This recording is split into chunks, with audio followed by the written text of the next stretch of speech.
دوستان عزیز سلام.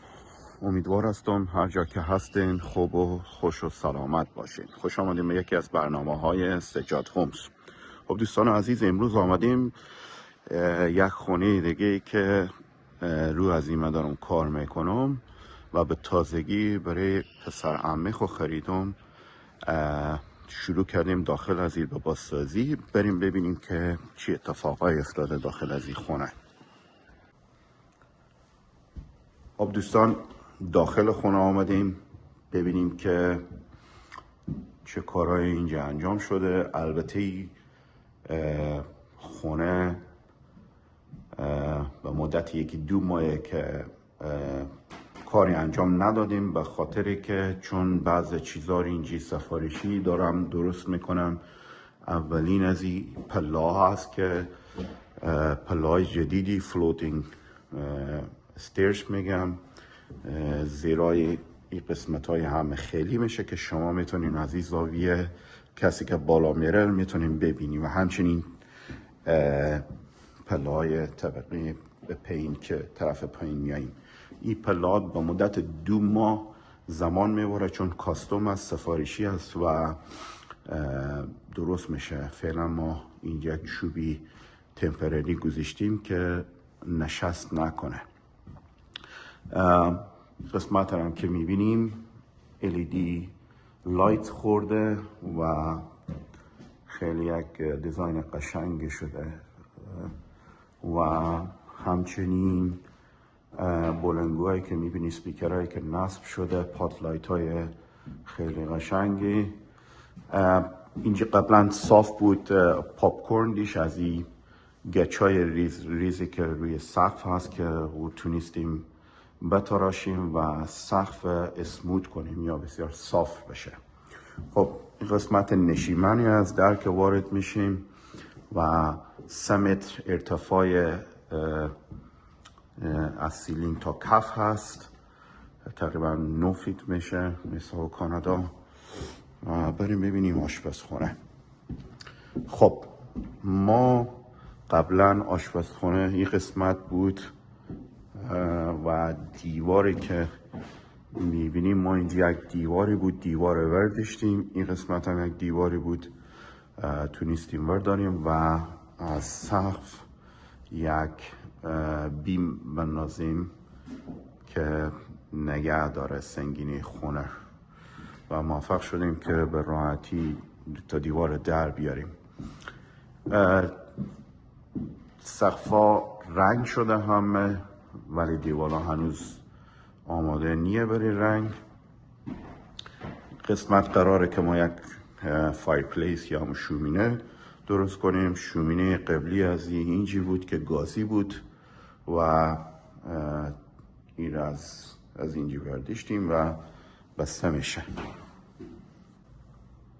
خب این قسمت که میبینیم قسمت لاندری یا همون قسمت لباسشویی هست که یک تغییرات کوچیکی هم اینجا آمده و بریم ببینیم در گاراژ چی اتفاق افتاده. خب بسیار قشنگ از این که نور زیاد داره. معمولا گاراژهای خونار که من میرم خیلی تاریک است، ولی پسرمه ما زحمت کشیده و 8 تا پادلایت اینجا نصب کرده، 9 تا پادلایت وصل شده.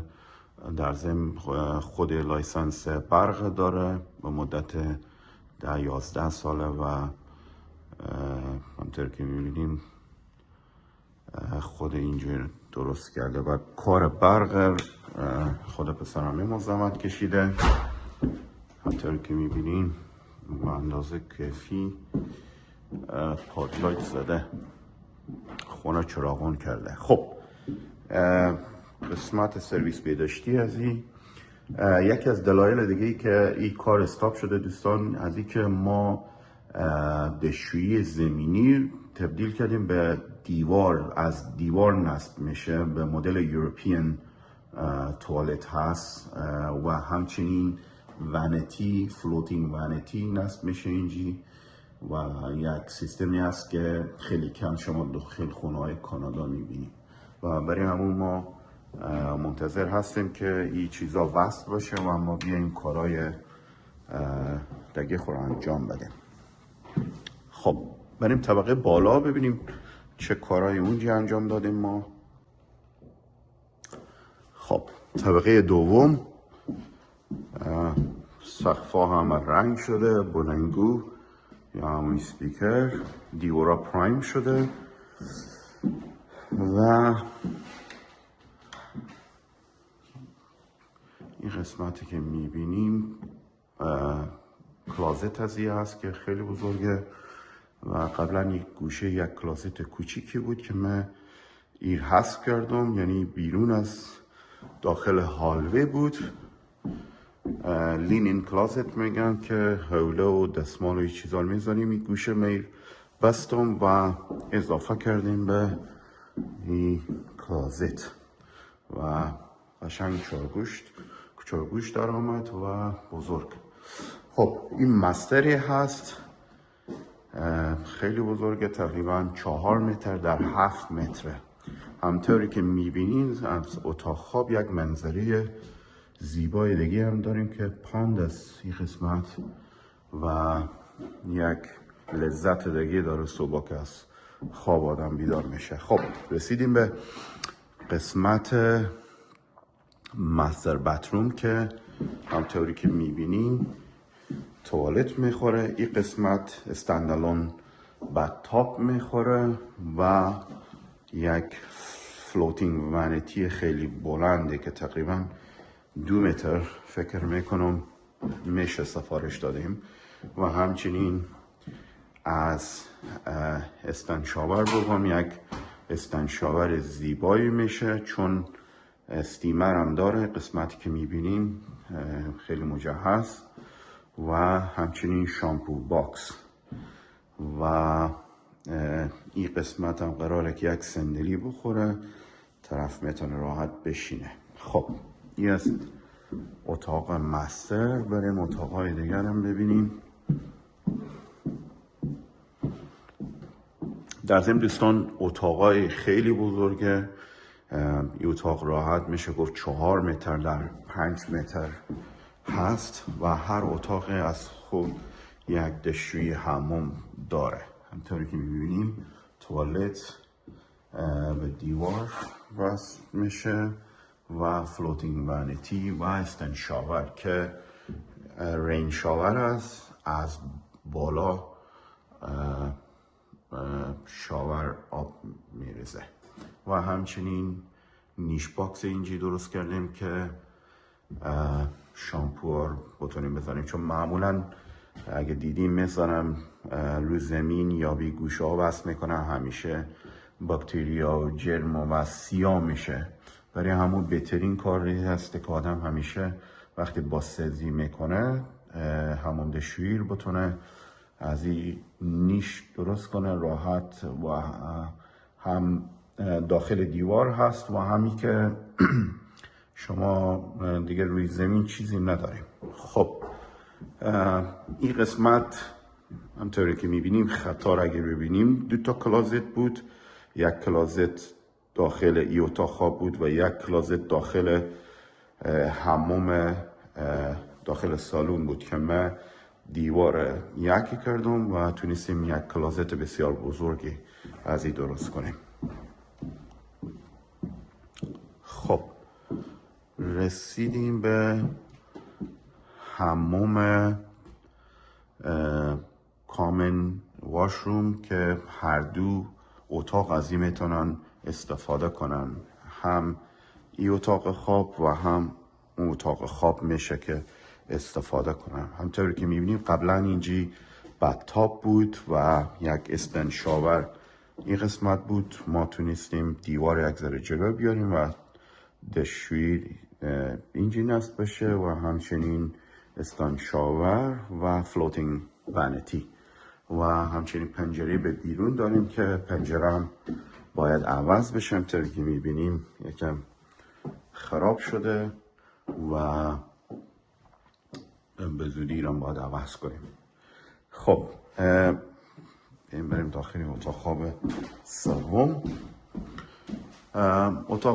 اتاق خواب سوم قبلا دیوار بود. ما از داخل حموم تونستم یک در دیگه هم اضافه کنم که هم این اتاق خواب بتونه استفاده کنه و هم اتاق خواب طرفی که اتاق خواب و چهارم زندگی میکنه میتونه راحت از این استفاده کنه.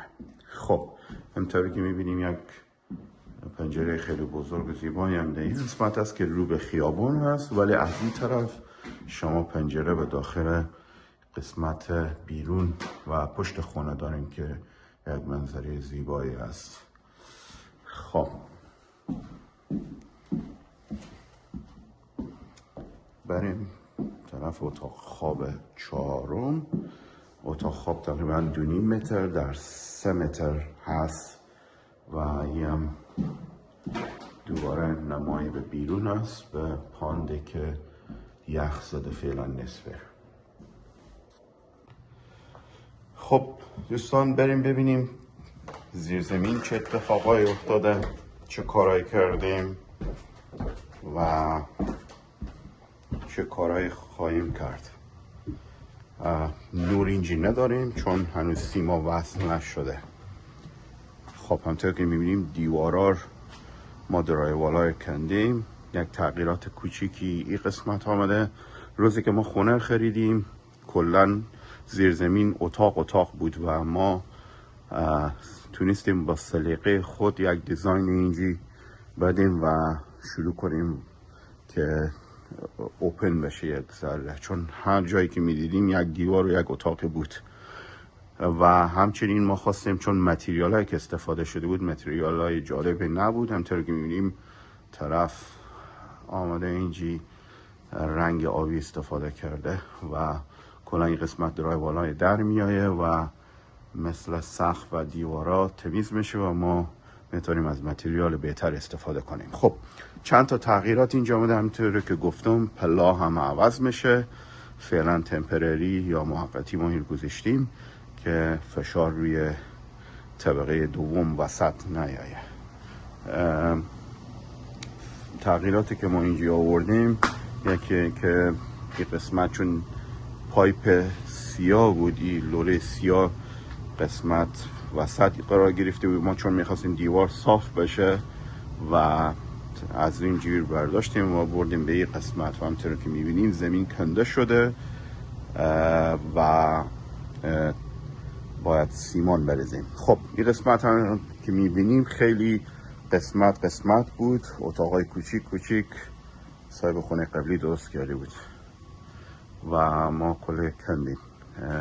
ماشاءالله چقدر سیم هست اینجی که فقط پسر همه میفهمه کدو سیم به کجا میره. همطور که میبینیم پنل خوردی بود که 100 امپ بود، ما تونستیم تبدیل به 200 امپ کنیم و چون پادلایت و چیزای بیشتر قویتر نصب میشه به 3 طبقه باید پنل برق شما گنجایش بیشتر داشته باشه. خب این قسمت اصلا استفاده نشده بود قبلا و ما یک بدتاپ و یک دستشویی اینجا نصب کردیم. همینطور که میبینیم این قسمت پایپ سیاه تقریبا به این وسط بود که ما تونستیم رو تغییر بدیم و بیاریم این گوشه که بعداً هایت بشه یا جمع بشه دیده نمیشه. خب این از قسمت بیسمنت هست و همطوری که میبینیم فعلا کار نکردیم تا طبقه اول و دوم خلاص بشه. همطوری که میبینیم سیما از طبقه بالا آمده تا 2 طبقه تکمیل بشه، برق وصل بشه، بعد میایم طرف زیرزمین و زیرزمین شروع میکنیم انشالله. خب دوستان این هم از این قسمت اوله. این کار بود. این خانه در شهر برامپتون کانادا هست و فعلا در حال بازسازی هست. خب دوستان، همطوری که من گفتم فعلا من اینجی کار نمیتونم کرده تا موقعی که پلا و وسایل های دیگه که ما سفارش دادیم برسه و بعد از اون من میتونم کار خود پیش ببرم.